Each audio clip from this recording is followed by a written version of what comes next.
Hi friends, back to Pallavi creations. నేను మీ పల్లవి. ఈరోజు ఇడ్లీ రవ్వ సాఫ్ట్గా మెత్తగా రావాలంటే ఒక చిన్న టెక్నిక్ అండి. మనం ఒక గ్లాస్ ఇడ్లీ రవ్వ వేసుకుంటే మనకి గ్లాస్లో పావు పావు కంటే తక్కువ మినపప్పు వేసుకోవాలండి.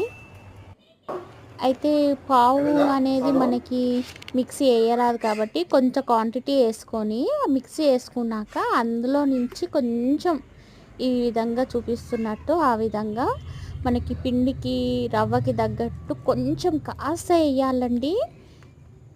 అలా కొంచెం వేసుకొని మంచిగా మిక్స్ చేసేసుకుందాము.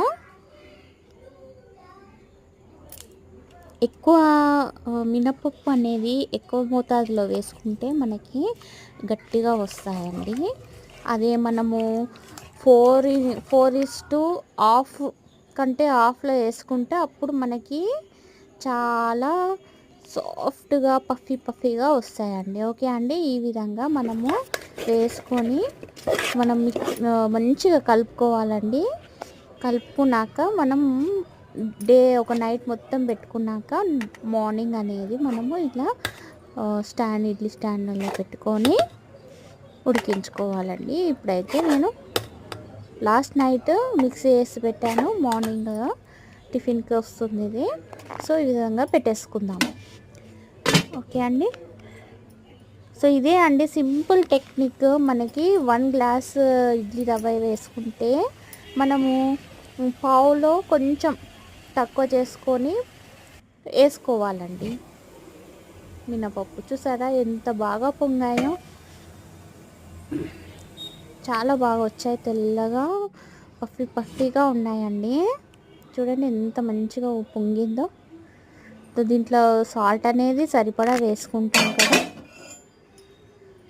సరిపడా సాల్ట్ వేసుకొని పెట్టేసుకోవడమే. చూడండి మనకి ఇది ఉడికిందా లేదా అనేది మనకి ఇక్కడ అంటకూడదు. ఏదైతే కుచ్చామో మనం స్పూన్ కానీ చాక్ కానీ ఏది కుచ్చుతామో మనకి అంటకూడదు.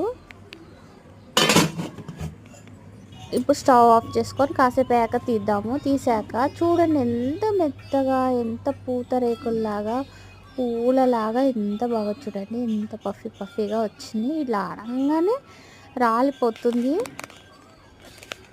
ఇట్లా అనగానే చాలా ఈజీగా పోతుంది. చూసారా సాఫ్ట్గా ఉంది అండి, టేస్ట్ కూడా బాగుంటుంది. ఓకే ఫ్రెండ్స్, మీకు కనుక ఈ వీడియో నచ్చినట్టయితే వీడియోని లైక్ చేయండి, షేర్ చేయండి. అలానే మరిన్ని వీడియోలతో మళ్ళీ కలుద్దాం. Stay safe, bye.